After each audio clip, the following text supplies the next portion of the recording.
பார்வதி அம்மா பேசுகிற கோத்ராஜ் போட்டு சைனா போட்டு போட்ட உடனே கணக்கு எடுப்பார் ஐயா எடுக்கையில் அந்த கொலை நடுங்கும் ஆணுக்கு பெண்ணுக்கும் கிட்டு கிட்டு கிட்டு கிட்டுன்னு இப்போ அப்படி சைங்கிற பறக்கான்ல மந்திரத்தால் கட்டிட்டார் ஈரக்கொலை மானிட பிறவி அவன் வயிற்றுக்குள்ளே இருக்கிற வரைக்கும் அந்த ஈரக்கொலையை கட்டிட்டார்.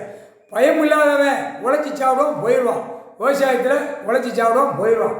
மற்றது அதிகமாக கணக்கு வழக்கில்லாமல் எழுதி பூமியை டாக்டார் அடித்து அந்த விவசாய இடத்துல பூரா நச்சு வச்சுருக்கான்ல அந்த கணக்கு எடுக்கல வீட்டுக்குள்ளே நடுங்கி கிடப்பான். அவன் பொண்டாட்டியாக கட்டி பிடிப்பான், இங்கிட்டு கட்டி பிடிப்பான், அங்கிட்டு கட்டி பிடிப்பான், அங்கிட்டு ஓடுவான், இங்கிட்டு ஓடுவான். அந்த மாதிரி அதான் ஈரக்கொலையை சைனா பூட்டு திண்டுக்கல் பூட்டெல்லாம் பூட்டி அது கோயில் பூரா நடுக்கத்தில் விட்டார். சைனா பூட்டு புரியுதா, கோத்தாரி பூட்டு, கோத்தரிச்சி பூட்டு.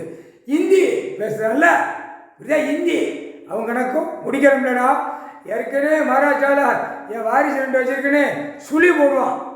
அந்த சுழி அதை முடிச்சுட்டாங்க. உடனே சனீஸ்வரி நந்தி போய் ஆத்தி அவன் வாரிசை முடிச்சிட்டாங்க.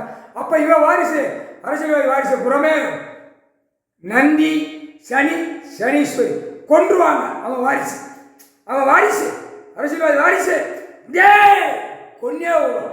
ஈரக்கொலையை பூட்டிட்டாருல அப்போ அவன் எடுத்துருவான். சனீஸ்வரி நந்தி முகால் சத்தியம்.